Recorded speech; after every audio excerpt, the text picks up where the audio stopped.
Po ju thoni në libër që kur zbriti Noli në Shqipëri, e kuptoj se kishte ardhur në atë që ju e quani foleja e grerzave të politikës shqiptare. Pse?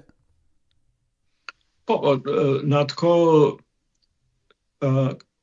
qeveria asaj kohe, Sulejman Delvinës, nuk e shikonte me sy të mirë Nolin dhe kishte frikë se ky do na hapi probleme. Dhe një nga personat që e urrente Nolin, duhet të thënë kjo fjalë e urrente, sepse është e vërtet, do të thonë del nga të gjitha dokumentat që kemi, ishte Sotir Peci.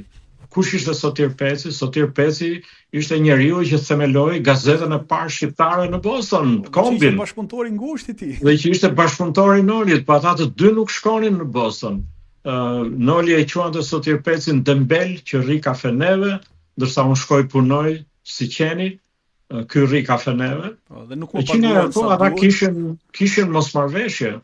Dhe Sotir Peci ishte njeriu që ja refuzoi Nolit hyrje në Shqipëri, se ky do na prishi punë me grekët, thoshte Sotir Peci.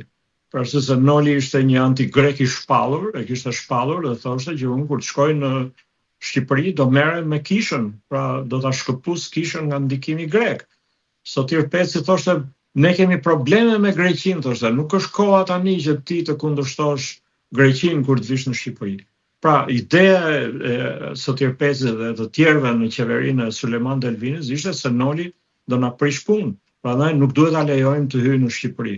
Dhe kështu bën, nuk e lejuan të hynte. Dhe Noli u nis nga Bostoni në korrik të 1920-s, arriti në portin e Durrësit në gusht të 1920-s dhe nuk u lejua të hynte, shkoi në Itali, prandaj në lidhjen e kombeve dhe ka hyrë në Shqipëri në 21-shin, në 8 prill të vitit 1921.